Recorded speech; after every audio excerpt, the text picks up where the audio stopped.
Professional wrestling is the one true sport. Other sports have their share of intense, dramatic moments, but nothing can compare with professional wrestling.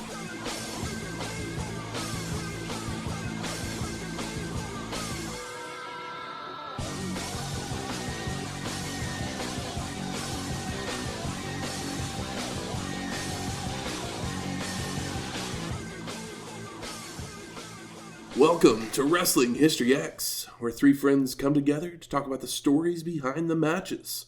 I'm Matt. And I'm sitting in a boiler room because I enjoy the ambiance. Welcome to episode 359, WWF Smackdown. On UPN. That's right. This is the first Smackdown produced by WWF.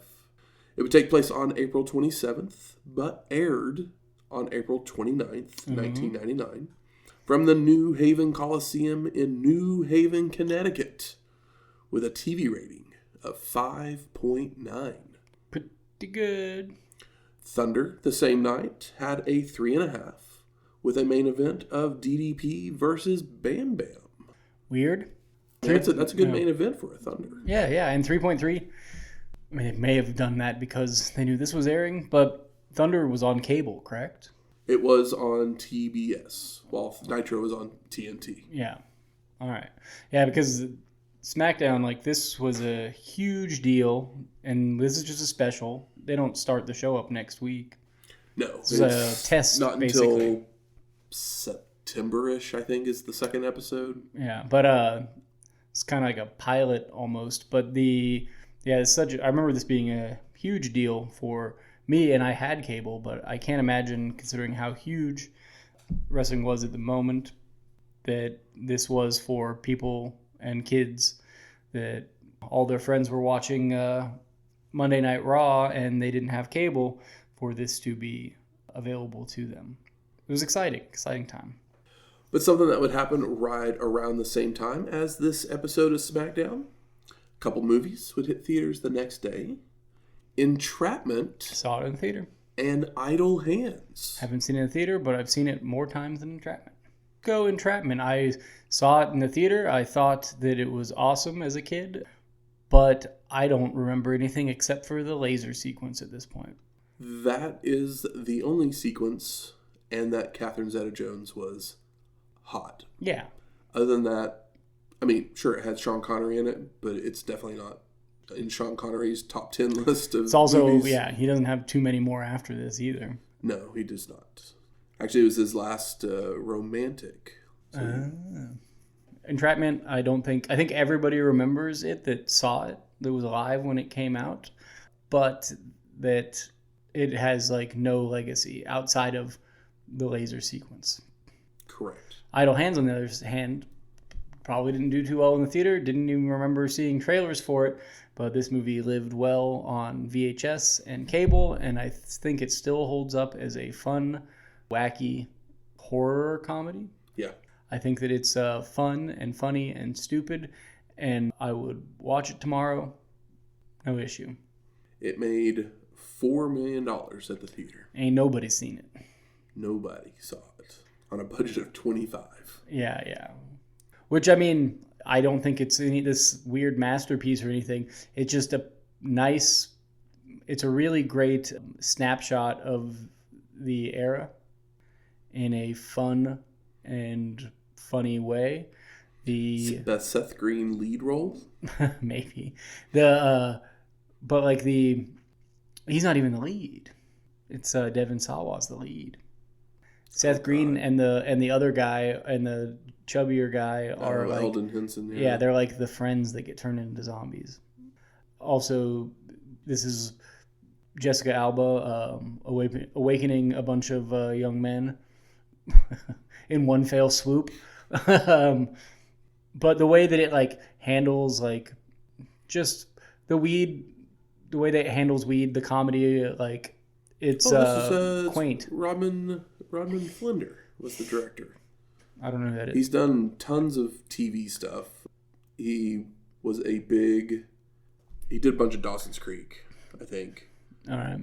I've been watching Dawson's Creek, and I saw his name the other day. So, But he did a bunch of those WB shows. So, like, his pedigree for the teen thing. He knows how to keep it PG-13. Leprechaun 2.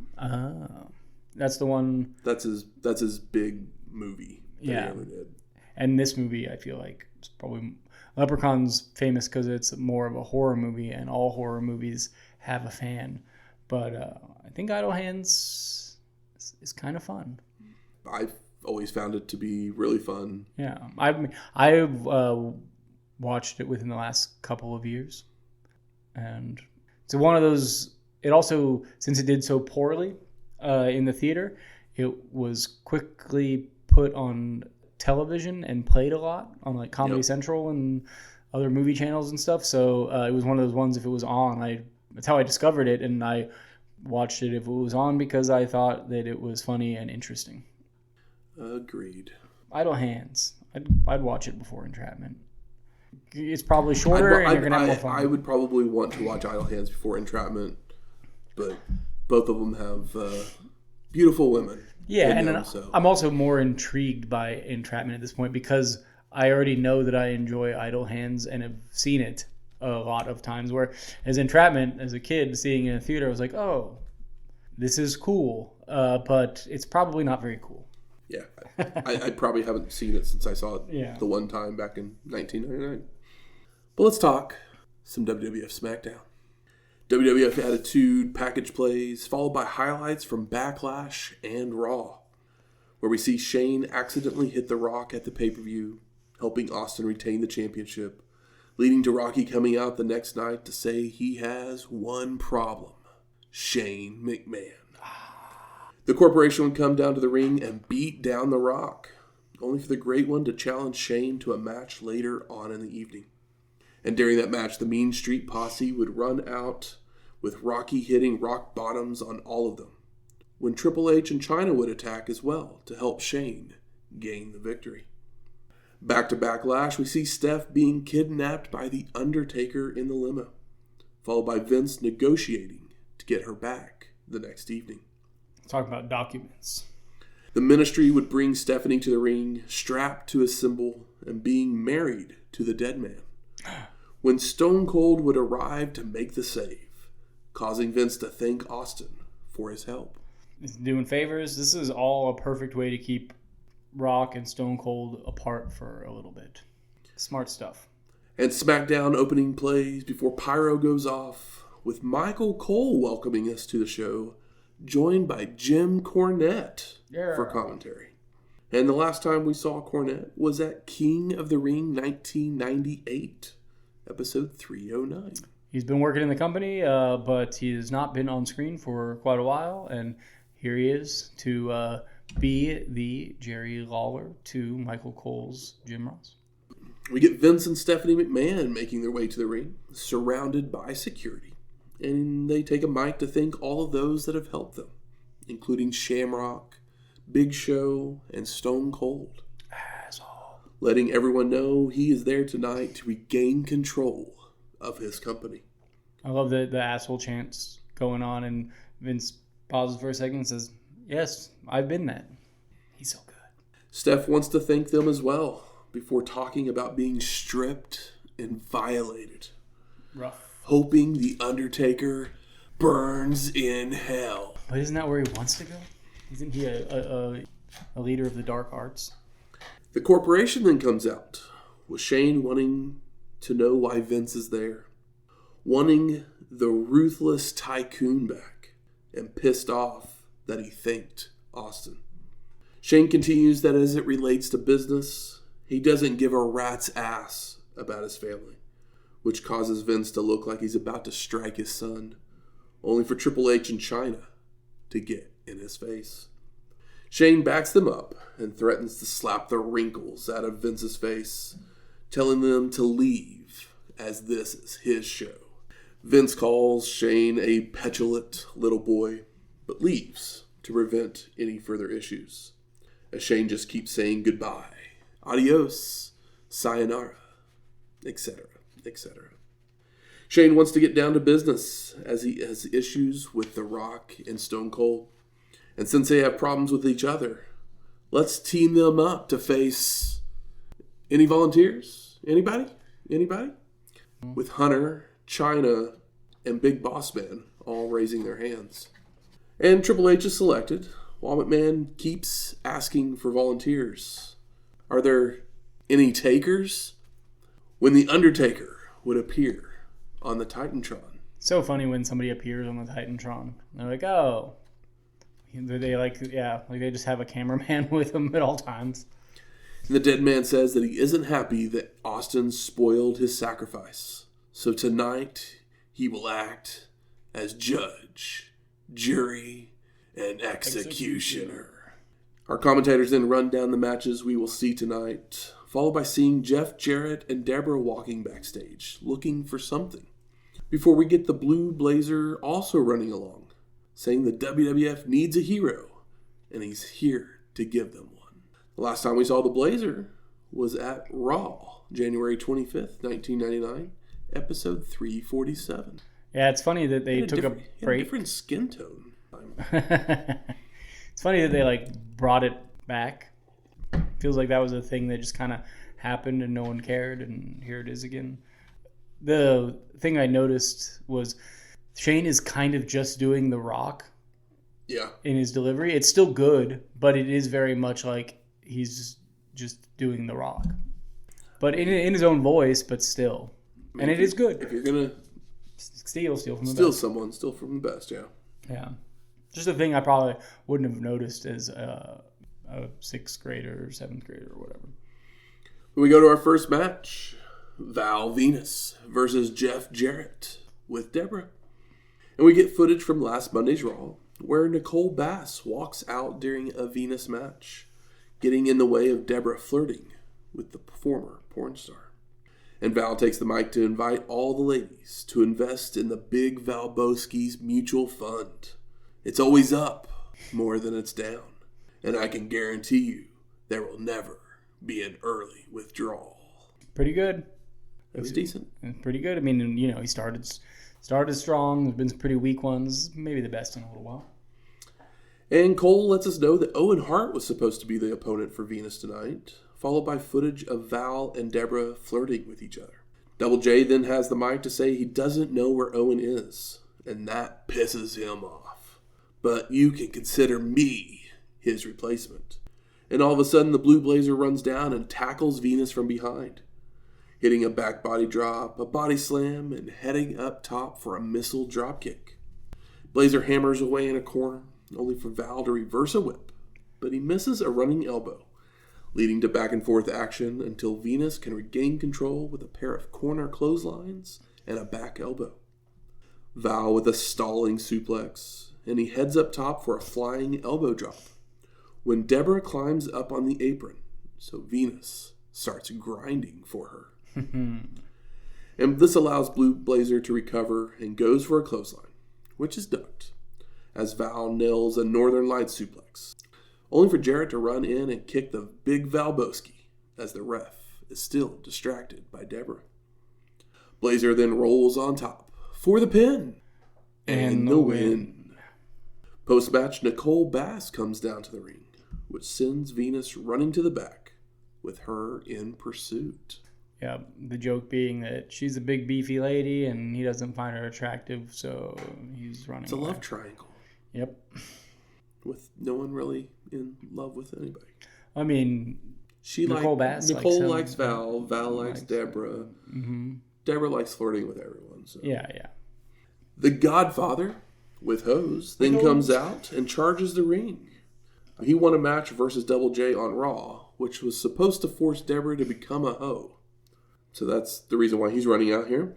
And the pimp clears the ring of Jarrett and the Blazer momentarily, as Debra seems to be okay coming aboard the train, when Double J chop blocks the Godfather from behind, while Blazer delivers a spinning heel kick, a side Russian leg sweep from Jarrett, and a second rope elbow drop from Blue Blazer to beat down the pimp. Like you said, Debra likes to flirt with everybody. That's right. She's fine with... Jeff Jarrett's not fine with that. Back in the locker room, The Rock is talking to himself about his match tonight, saying he's going to have to give some electricity to that old rattlesnake, having to make a whole bunch of candy asses famous as we go to commercial. And we come back to Kevin Kelly interviewing the Blue Blazer, saying it's been a while since we've seen you. Blazer responding with that, when the WWF needs heroes, because there's too much cleavage, and that Val. I can't even say his last name. Everything is deplorable here. And Kevin calls him Owen at one point, with Blue Blazer stating that he's not Owen. In fact, he's been looking for him everywhere, before telling all his little Blazers to say their prayers, take their vitamins, and drink their milk. Yeah, it's there's always seems to be they try the like censorship or like positive influence gimmick. It's weird to see it on Owen. Yeah, it's kind of all I got. So we go to our second match, Big Show versus Test. And we get footage from this past Monday where Test would get in Big Bossman's face after being blamed for losing a tag match, striking him only to receive a nightstick to the back, followed by being kicked out of the corporation. Everybody getting kicked out. Plus, Test, showed up at the Big Show Mankind match. Backlash at the end, and, it's giving him guff, so here we are.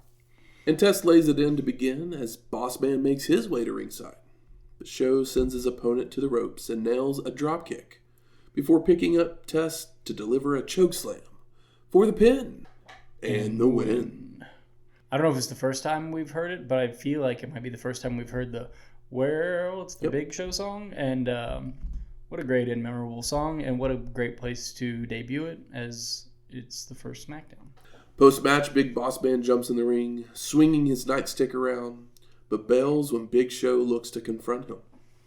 And Show gives chase to the floor, so Bossman jumps back in the ring and starts beating Test with the weapon, which brings Big Show back in to chase off the corporation member.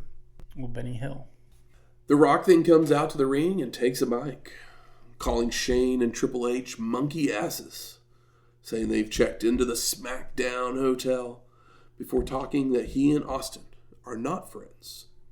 If Stone Cold messes with me, Rocky will stick some horns up Austin's ass. The Brahma Bull. Yeah. The big tattoo on his arm. Yeah. Glass breaks and the champ comes out, flipping off the Rock and celebrating with the fans, until he takes a mic because he wants to get something straight. Rocky will always be some punk kid, spitting out nursery rhymes. Continuing, he will just take those horns and put them on the grill. Shane then comes out on the stage, happy that they can't get along. Just means that his plan is getting bigger and better as we speak. When the lights go out, the dong hits, and out comes the Undertaker to stand next to McMahon. And Shane wonders if Rock and Stone Cold understand what's happening, followed by all of the corporation and ministry members coming out to stand alongside them. McMahon then introduces the corporate ministry. Which makes sense why they've thinned out both sides, because you can't have half the roster being part of this one thing. Yep. So Rocky and Austin better get together to change their strategy as we go to break. We then come back to Kevin Kelly interviewing the tag champs, referring to Monday where they had problems, as Kelly sends it to footage of Kane getting a bloodbath, where the Big Red Machine attacked X-Pac out of anger and hitting multiple chokeslams. Kevin then asks where the kid stands as they're facing his fellow DX members tonight, with X-Pac saying it's going to be unpredictable, just like Kane likes it. He's the little ankle biter in the bully team. So we go to our third match, Droz with Prince Albert versus D'Lo Brown with Ivory. And we get back and forth action to start, when Droz fires out of a corner with a back elbow and a power slam, only to climb the turnbuckle to taunt the crowd, allowing D'Lo to recover and deliver a sit-out powerbomb. Brown then telegraphs his move, leading to being clotheslined down, but he rallies with a leg lariat, a standing leg drop, and sky high. Oof. And D'Lo heads to the top, But Albert shoves him off to the mat, so Droz goes to whip Brown to the ropes, where Prince is ready to connect, only for D'Lo to reverse, knocking them both out of the ring. Brown with a slingshot plancha out onto both men before returning to the ring to body slam Droz and head up top again. When Albert jumps into the ring to gorilla press slam D'Lo down to the mat for the disqualification. In post-match, Prince grabs a piercing needle from his briefcase when Mark Henry would run down to make the save, cleaning house as we go to commercial. This was the thing that I was surprised that they like jogged a memory, which was like the piercing needle, because it's silly, but it's also incredibly violent, even though nothing happens. Yeah. It's like this, like 8 to 10 inch like giant needle. Mm-hmm. And is this the first time we've seen Prince Albert? First time we've seen Prince Albert. I'm like, how did they bring him into this? He's Droz's personal piercing guy or something like that. So bizarre. Test was the bodyguard for it makes sense, Guns but like, N' Roses, how many piercings? Whatever band that was. How many piercings can you possibly have? Do you have a guy? It's not a tattoo artist. Who knows? Yeah. But this is also Mark Henry's return from whenever he got hurt. Got his first time back. Got a decent pop. We're happy to see him. Yep. That's why this existed. Because what are we doing with Droz? Not a thing. Yeah. We come back to Kevin Kelly interviewing the New Age Outlaws, asking them about facing their good friend. But Gunn says they're no friends when it comes to titles. Love it. So that takes us to our fourth match. X-Pac and Kane versus the New Age Outlaws of Road Dogg Jesse James, Badass Billy Gunn for the WWF Tag Team Championships of the World. Mm-hmm. And the champs come out first. Foreshadowing. We'll see. And Road Dogg does his shtick, but Badass is all business. He doesn't follow up with the suck it. He's pissed. He's ready to fight. So the Kid and Jame start us off with headlocks, elbows, spinning heel kicks, and a hip toss when they both make it to their feet to give each other a crotch chop. Now both men tag out, leading to exchange strikes, only for the Big Red Machine to win the slugfest, whipping Gunn around the ring, delivering clotheslines and leg drops for a 2 count. X-Pac returns to exchange strikes when Badass ducks a clothesline to hit a dropkick, before tagging in Road Dogg to work the arm of the Kid momentarily, followed by Gunn nailing a corner splash. He goes for a second one, but X-Pac avoids, causing Badass to hit the ring post. Posted. And the Kid tags out with Kane hammering away with strikes and a big boot, only for James to jump in to deliver shake, rattle, and roll, double drop kick with his partner, and a shaky knee drop. But the Big Red Machine sits right up and grabs Road Dogg by the throat, kicks Gunn away, before grabbing X-Pac as well, who is running in to help. Now Badass gets up and kicks Kane to make the save for everyone, leading to a double clothesline from the Big Red Machine to the Outlaws, sending James into a corner where the Kid goes for the Bronco Buster, only for Road Dogg to avoid. No. Kane then grabs Gunn by the throat, but James is there with a low blow to make the save, allowing Badass to nail the Famouser and make the cover. But X-Pac is there to make the save. Gunn then picks up the Kid into a gorilla press slam when the Big Red Machine would knock Road Dogg backwards, right into his partner, causing the Kid to fall on top of him for the pin and the win. We go back to see Austin getting ready for his match as we go to commercial.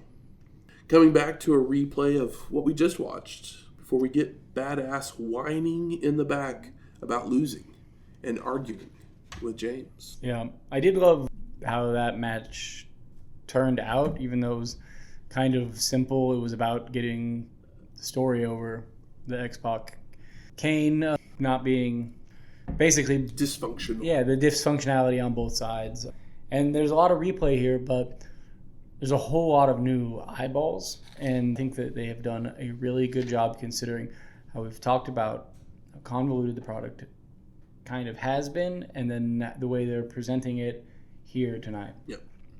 We go to Doc Hendricks in the ring, who brings out the Brood for an interview, stating we've always wanted to hear them speak. Have we? And Gangrel says, we haven't spoken because of their own choice, but later because it was forbidden by the Undertaker. Well, when the Brood entered this world, we create the guidance, that guiding light to show us the way, and that was the dead man. Well, unfortunately, Taker's thoughts and feelings were not the same as ours. We're in the darkness. We seek as much a different light.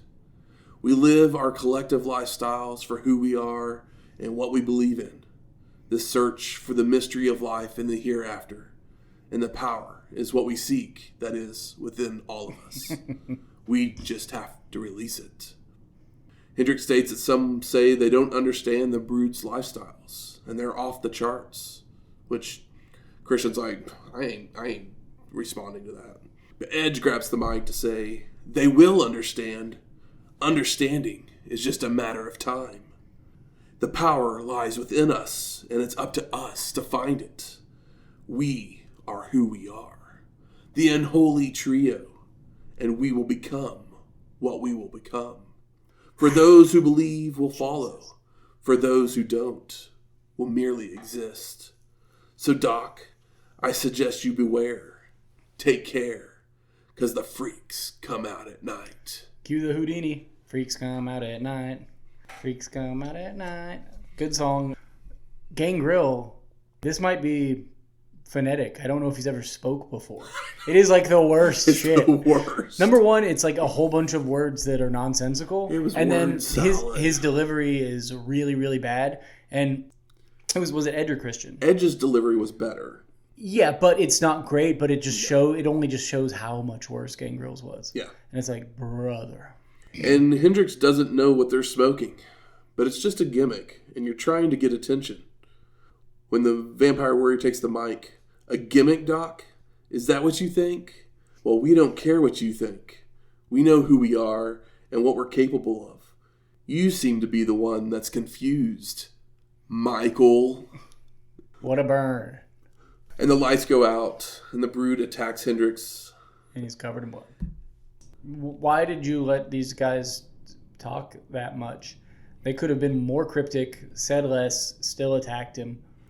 Yeah, you need to do backstage promos with these guys, not in-ring live promos. I mean, even if... To at least, if this is their first time talking, yeah, like, build them up. I'm saying that more. even them talking that much is a mistake. And if they could have gotten the same idea across with like one sentence each, and they couldn't have fucked that up that bad. But like you said, word salad, and based on this, I don't know that Gangrel can read or write. And I feel bad saying it, but it was real stinky. We then go to the back where Billy Gunn is searching for X-Pac. He's pissed. As we go to break. And we come back to Kevin Kelly interviewing Ken Shamrock in a locker room, asking about his match with Bradshaw and his long week with the Acolytes, where he sends it to footage from Raw where Farouk would attack as he was headed out for a fight, leading to a beatdown. And Shamrock reminds the Big Texan that he cost him in his match versus The Undertaker. So tonight you will pay for it in a street fight. Continuing, he was born on the street. I was raised to fight. I'm going to break your arms, legs, and spirit. And when I'm done with that, I'm going to beat you down even more. It was okay until the even more part. Yeah. So we go to our fifth match. Bradshaw versus Ken Shamrock. And the Big Texan brings the baseball bat with him when Ken would rush down to attack from behind, running Bradshaw into the ring post. Posted. And swinging away with the weapon, only for the Acolyte to move in time. Ding! Bradshaw runs his opponent into the ring steps, followed by taking the fight inside for turnbuckle smashes, corner clotheslines, and a fallaway slam for a 2 count. Shamrock then ducks a clothesline and trips up the Big Texan, locking in a leg bar, forcing Bradshaw to crawl out of the ring to escape. And Ken gives chase to toss his opponent into the steel steps and timekeeper's table, grabbing the bat to use, but the acolyte avoids. Bradshaw then brings the baseball bat into the ring to wallop Shamrock, when a duck swing of the weapon brings Ken bouncing off the ropes into a chop block of his opponent, taking the bat to pound the big Texan for choking him out for the ref stoppage and the win. Post-match, Shamrock won't let go, so officials run out and try to pull him off, leading to Ken beating down Sergeant Slaughter with the weapon, and everyone else clearing out to save themselves. Yeah, I wasn't mad at this. Did you see the sign that said 89 days till Raw is Jericho? I didn't see that. Yeah, it was a fan sign. I think it may have been on Backlash, but there was a sign that said WCW, but the acronym was for We Can't Wrestle, which I thought was funny because that's not necessarily true. They can't put together a wrestling show, but a lot of the people on the roster can wrestle. Yeah. We then go to the Boiler Room where Kevin Kelly is with Mankind, and he's asked about renewing an old rivalry with Big Bossman, with Foley wondering if he should just call it off. But he remembers that this is his job, for reminding everyone why he hangs out in boiler rooms. Because of the ambience. Why he wears a mask. To sell little dolls. Why he wears a tie. 'Cause it looks damn good. And why he will shove a rancid sock down the gullet of Bossman. Because he can, and the fans seem to like it. My God. Have a nice day. Mankind just completely knocking it out of the park for a potential new audience. Yep. I mean, incredible stuff. And it was delivered in a way that if you already are familiar and a fan, it was entertaining and it was funny. But if you have no idea who this guy is, he kind of just explained himself in an intriguing way in like 5 sentences. Mm-hmm. Beautiful stuff. All of a sudden, you can hear Badass yelling for X-Pac still, with Mankind calling him a whiner as we go to commercial. But we come back to a corporate ministry meeting where Shane says The Rock and Stone Cold will feel the wrath of their power, created by him. But that takes us to our 6th match, Big Boss Man versus Mankind. And Foley rushes the ring, but Boss Man hammers away, nailing a running straddle, only for Mankind to duck a clothesline to deliver a double-arm DDT. He grabs Mr. Sacco, which causes Big Boss Man to bail to the floor and retreat to the back. When Test runs out and tosses Boss Man back inside, where Foley cradles him up for a 2 count. Big Boss Man hits some strikes when he charges towards his opponent, but Mankind low bridges the ropes, causing Boss Man to crash to the floor. Oof. When Big Show would walk out and gorilla press slam Boss Man back into the ring. Over the top rope? Where Foley locks in Mr. Sacco for the submission and the win. And here we're telling stories. We are not concerned with match quality, and that is okay because looking for a new audience, looking for new eyes, and we're also peppering out information to the people that have been following it. Where Test and Big Show coming out kind of shows this new, I wouldn't call it a camaraderie faction, but like it's kind of like how when NWO was like supposed to be NWO versus WCW. WCW never seemed to like rally together at all.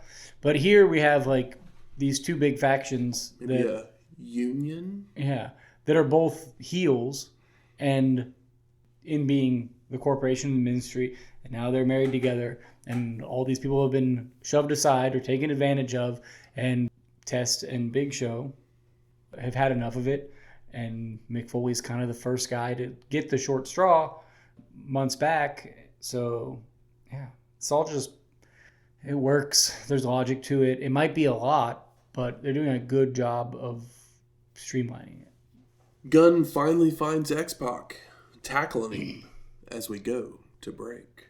And we come back to Kane making the save, causing Badass to pout and walk away. Rock and Austin are then shown making their way to the ring as we go to commercial. Separately, by the way. Yes. They might be a tag team tonight, but it's Rock making his way through the back, Austin making his way through the back. They're not holding hands.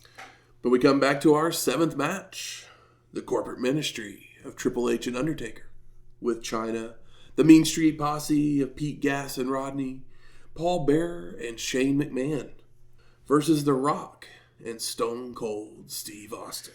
It's just so funny. It's like, oh, well, if we have all of these people come out with them, it just shows how heavily the deck is stacked. And it's just The Rock and just Steve Austin.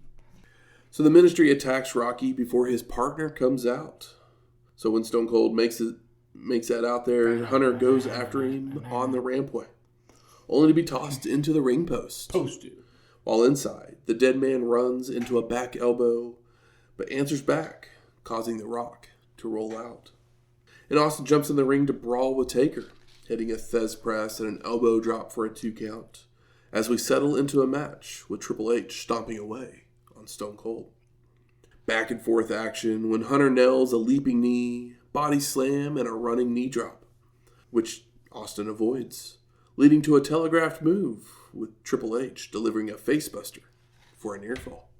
Stone Cold's then placed on the turnbuckle, with Hunter looking for a superplex, only for Austin to fight back, knocking Triple H down and leaping off with a double axe handle, which brings The Rock in to unload on their opponent.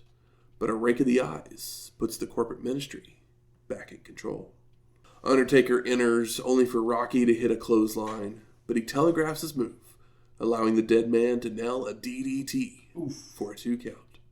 Taker continues his strikes, whipping the Rock to the ropes and telegraph his move, so Rocky returns the favor with a DDT of his own for a near fall.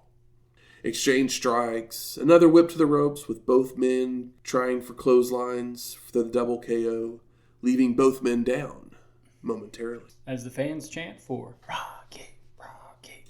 Back to their feet, Undertaker clubs away when the Rock ducks to catch his opponent for a rock bottom, only for Triple H to run in, which brings Stone Cold in as well to brawl away.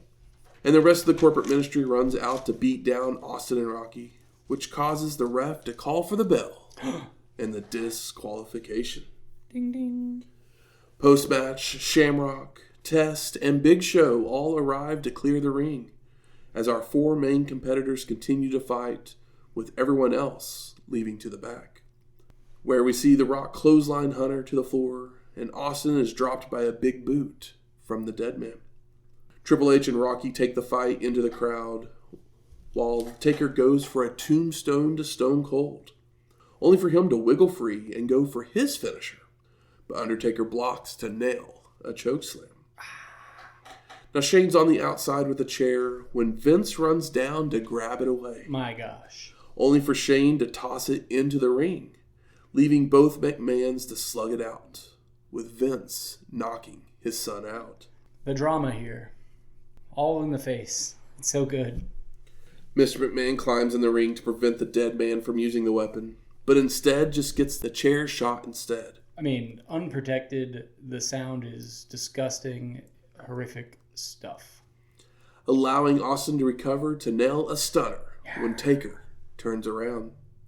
Shane jumps back in the ring and hammers away on his father when Stone Cold begins to loom over the new boss, flipping him off as Shane tries to escape to no avail, only to receive a stunner for good measure. Austin then celebrates with the fans and beer, even pouring some into the mouth of Vince to wake him up, as Michael Cole says his goodbyes, and we fade to black. So I ask you, Michael, what are your overall thoughts of WWF Smackdown from April 29th, 1999? It's a lot that they pack in here, but overall, I think it's good. It's a wonderful, this is going to sound bad, white trash intro for the kids without the cable. Yeah. That this would appeal to. For broadcast television, I bet the rating was, I mean, it's had to have been crazy. It's 5.9. Yeah, I remember how cool, and for broadcast, that's wild. I remember how cool this was at the time, even though I'd been watching. A second WWF show, just at this point in time, just felt like the perfect timing. And this was not being promoted as an ongoing thing at the time either. So it felt special. Yeah, it was supposed to be just a special at the time, but it was a backdoor pilot as well. Yeah, that's exactly what it was. It's funny that The Rock kind of looks like a chump at the end of this, but it doesn't really matter because Stone Cold is the selling point, the working class hero, or the people without cable, and The Rock has nothing to lose at this point. He can get his juice back and make fans very quickly at this point. Anybody can be, or at least these two guys, but mostly The Rock, can just be shoved a little bit in one direction and be right back up.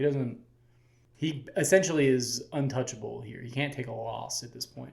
But I just thought it was kind of funny that they didn't prioritize him at all. But I think it was, at least in the match, but I think it was smart because we've sold everybody so much throughout this show that it needs to be Stone Cold at the end that is the thing. Those are the shirts that everybody's wearing. That's the guy everybody's talking about. Yeah. I thought this was, considering where they are with all these crazy convoluted stories and what they sold, I don't know how much better they could have done it. I do think this is a very good TV episode with tons of angle advancements and fun surprises mixed in. But in the long run, I don't know if it's one that has to be watched. No, not at all. Like, really, other than the corporate ministry, like, actually becoming a thing. The Vince McMahon headshot, insane. It was so nasty. Yeah. Like, that's really the only, like, moment that's significant. Yeah. But that's not, the significance is, like, how tasty a bait can we put on this lure? Yeah. And I mean, the biggest thing is that, hey, they're on non-cable. So how many people can we reel in?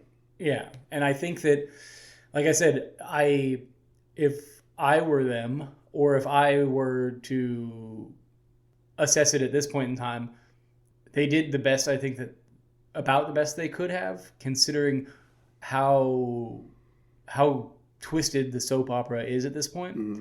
But if they were going into this with less diluted storylines or stronger, more singular stuff, then like that would be the thing that maybe I would aim for before doing this. But considering where they're at, I think they did a good job. The only thing I might take off of the show is Droz and D'Lo, but that's selling you Mark Henry. So it still has its purpose. Yep. Good. Where's the smart marks at? There. All right. Fuck you. I think it's time we smark it up. So what are some of the best moments of this show? It's good to see Cornette. I mean, yeah, I am a Cornette fan through and through. I thought he did a wonderful job. I think that he is a better version of he's Jim Ross mixed up with Jerry Lawler minus the annoying things from Jerry Lawler. He's great. I was gonna say Jim Ross plus Mike Tenay. He has that. I guess you could put all three of them in there because he has the intelligence and the love and the understanding of wrestling and wrestling's history, but he also is funny and crass. Yeah. And then he has the southern drawl and commanding voice of JR. Yep. It's not as commanding, so it's a little higher, but he's not Mama Cornette's baby boy at this point. He's an adult man. But I thought he did great, and I thought that he had all the sauce where Michael Cole's never had any, and I think it was a good combination. Whereas JR has plenty of sauce, and Jerry Lawler has too much sauce at times to the point where it can be obnoxious or too much. And he's the real deal, but everybody knows that. I mean, I know it's a bit punny, but whenever Shane literally goes, any takers, and then Undertaker shows, like, I actually didn't catch it the first time he said it. No, like, because it was when I rewound it to, like, to make sure I caught everything that Undertaker said. Mm-hmm. That I accidentally rewound it too far, and that's when I caught him saying any take, and I was just like, okay, that's a good pun. I didn't even get it to when you said it. I like a pun, and when it's one of those things where it's like, oh, it's not forced because it's a thing that anybody would say. Yeah. Everybody would say it the same exact way. It's just a little bit funny that it was Undertaker, and that was the obvious person considering the feud. But I thought I'm pro Shane McMahon here. I don't remember him being this entertaining, this good, this early, and remember hating him or being entertained by the storyline. I didn't quite remember how good he was at promos. I mean, obviously, corporate ministry coming together, that's such a significant moment in just this, in the 1999 storylines. Yep. Because it's kind of the next thing. Because we've had the Rock Austin for the first few months. Mm-hmm. We're now moving into the corporate ministry storyline for a few months. I mean, it's also really funny that Vince is like slowly doing a face turn and doing it well. The Generation X stuff is kind of like the thing that I'm not particularly invested in it, but it is a decent placeholder, I guess. I mean, it's just like it's a face turn for Vince. This is the seedlings for the Billy Gunn heel turn. Yeah. That's where this is all leading towards. Obviously. But yeah, it's just one of those things where it's like, yeah, it's like because DX isn't really a thing. Yeah. But I do love the combo of Kane and X-Pac, and they're a great tag team. And they haven't had their greatest moments yet, but they're going to have some really fun stuff. Because they're still doing are they going to be able to work together thing? Yeah, it's going to get over. It's going to be cool, but it's fun to see to revisit the birth of that. Yeah. And both of them kind of doing some of their best work. And as far as I know, some of both men's personal favorite work in wrestling. So happy to be on the ride. Yeah, Mankind's promo, of course, that was absolutely fantastic. It's incredible. I mean, he did more than he was asked to do, which is what Mick Foley does. He sold a character in 5 sentences to people that may have never seen him before, and he still kept it interesting for the people that are already fans or aware of him. And he did it in no time at all. Yep. Let's move on to most disappointing. The way they did Gangrel, I don't think it was fair to ask that much of him on a microphone, and it was unnecessary. Between those 3 guys, they all could have said 1 sentence and achieved the same to a mean. Yeah. The mid-card vortex that surrounds Debra with all these characters. Yeah. There's just so many people that, like, Val, Nicole Bass, Godfather, Jarrett, Owen. Like, there's just so many people, and it's like, what are we doing all this for? It's a malaise. It's a lot, and it is fast enough that it probably kind of keeps you interested. It's hard to see it from like virgin eyes, but there's titties and intrigue to an extent. Puppies and intrigue. I apologize, but yeah, they got it all in the first quarter of the show. It's a short show. Yeah. They pack some stuff in. Their lower card just doesn't really have any wonderful angles at the moment. I imagine that this was on the books when they still had something like Sable to exploit or what have you.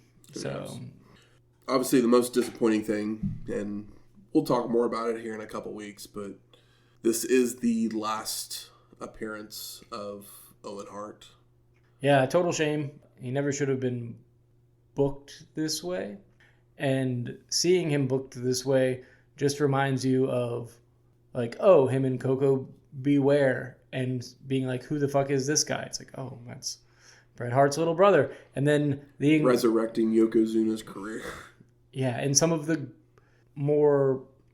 most compelling, fun, and of like the weird new generation low rating era of WWF is Bret and Owen feud. Yeah. It's better than anything Bret and Shawn did. It's better than anything Shawn did in general, outside of some great matches. But as far as like feuds go, like that is like a top 10 feud of WrestleMania 1 to the year 2000.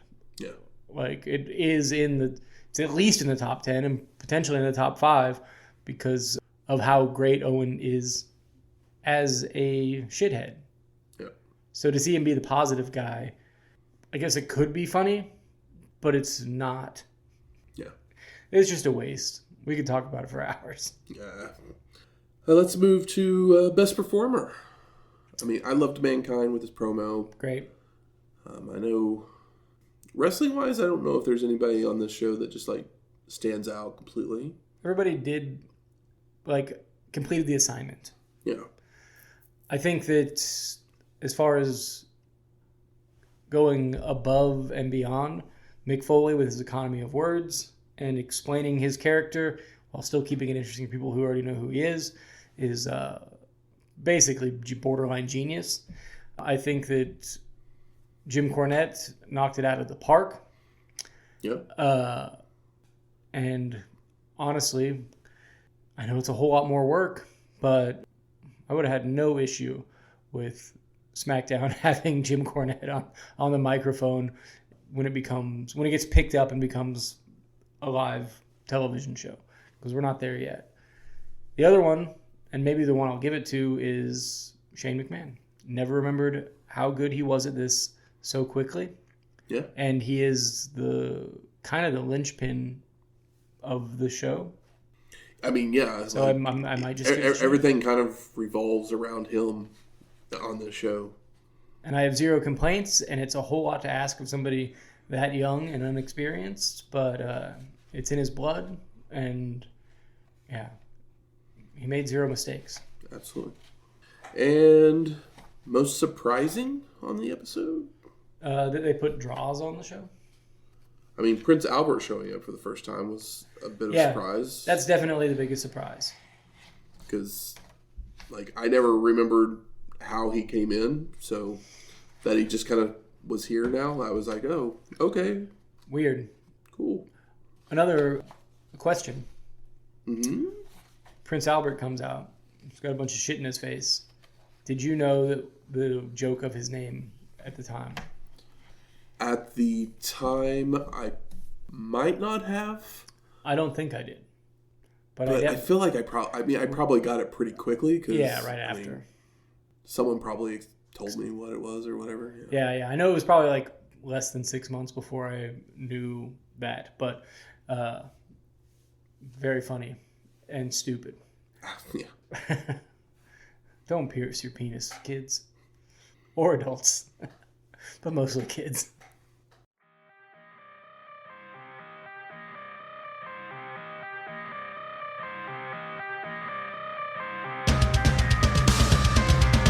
For the thousands in attendance and the millions watching around the world, ladies and gentlemen,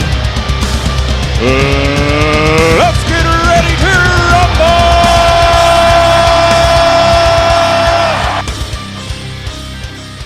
Turn the lights down, turn the projector on, because we're ready to rumble. This week the movie is Star Spangled Rhythm. It was released December 2nd, 1942 by Paramount Pictures. It was directed by George Marshall and written by Terry Tunjan, George S. Kaufman, and Arthur A. Ross, who's a one-time Oscar nominee. It would star Victor Moore, Eddie Bracken, Betty Hutton, and the stars of Paramount Pictures.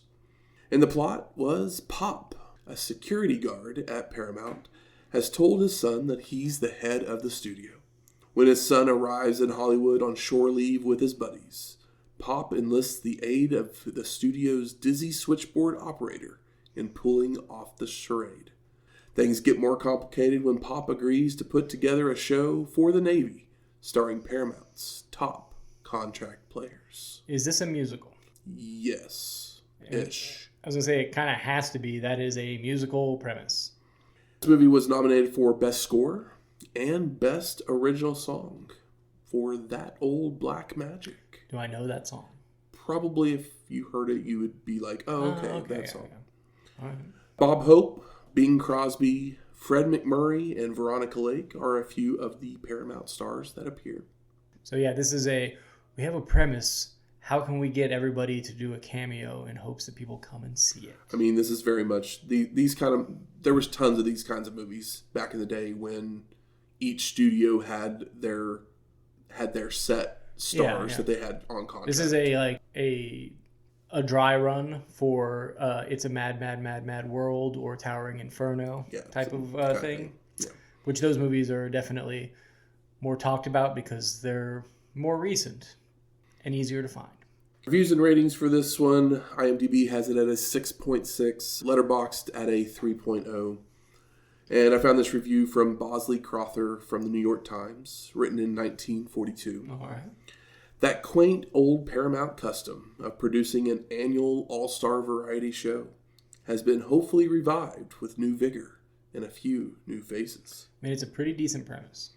Wisp of a story has been rigged from which to explode the big guns. Is like mountains, its ups and downs and spread all over the place. My review starts with a goofy plot of the studio security guard and a phone operator tricking some Navy sailors that he's the head of a studio, which takes up the first half of the film. So it goes a little too long. We then switch to a benefit show where all of the Paramount stars do skits and songs. Now, I was enjoying the comedy of the first half, but a few of the variety show style segments didn't hit for me. Yeah, it's a variety show. Yeah. And the wrestler of this movie is Woody Strode. Oh, I know that name. Which this is our third time to see him. He plays the chauffeur for Rochester Anderson. He has a quick line, but it's nothing of significance. Showed up, said the line. Yep. The movie, I gave it, since I liked the first half, but didn't love the second half, I gave it a 3.0.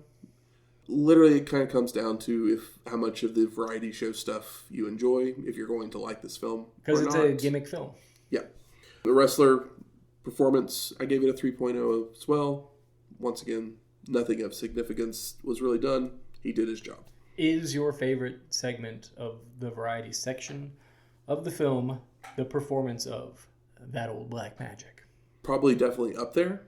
I mean, I'm a big Bob Hope, Bing Crosby fan of them teaming up together. Oh, so they are the ones that performed the song?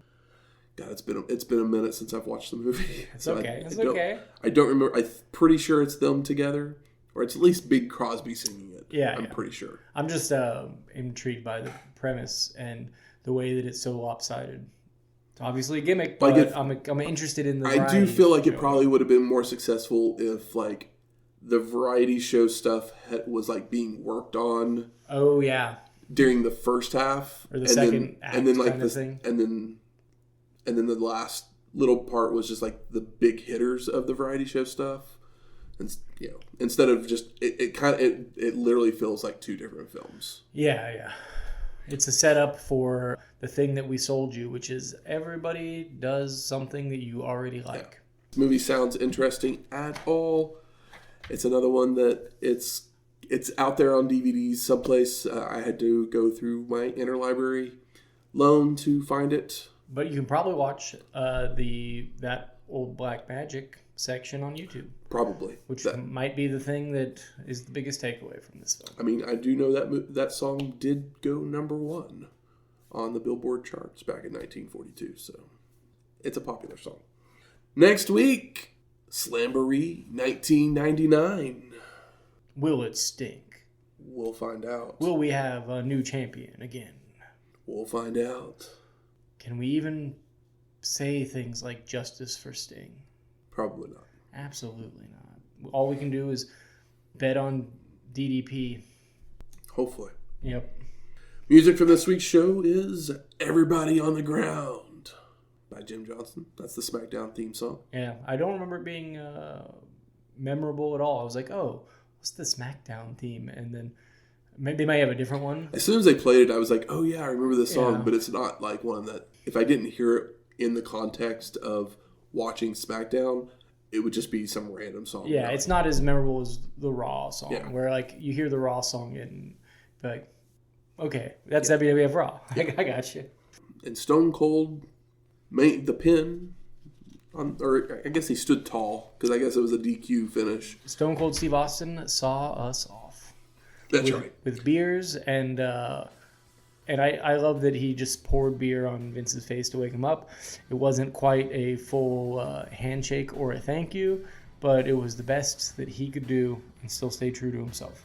So we'll play his theme music, I Won't Do What You Told Me, by Jim Johnston.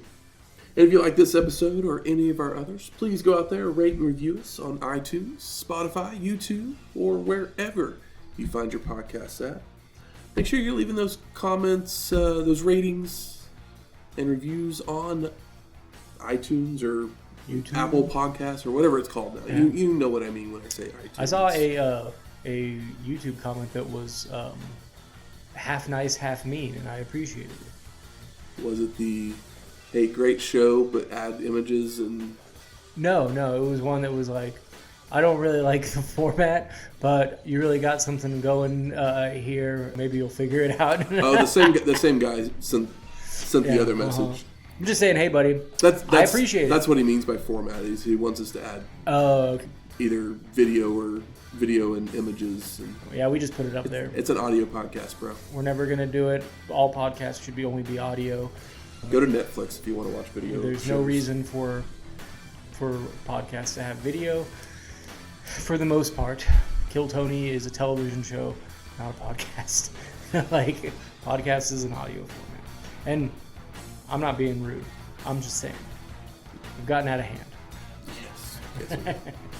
I think there's literally like one video podcast that I watch. And it's only because I watch all the other videos that this channel puts out, so they happen to put out a video of their podcast. Nothing annoys me more than when there's a podcast and they are watching a video and talking about it. I'm like, Well, what do you do? but that's the thing, is that like, if they're talking about a video, Yeah. then like, because that's the one I'm talking about. They're like literally talking about old videos that they put out. So they're basically doing like a flashback and talking like behind the scenes thing of the video. So you're a YouTuber now. yeah, I mean they were already YouTubers, and now they're talking about stuff that they already did. That's fine.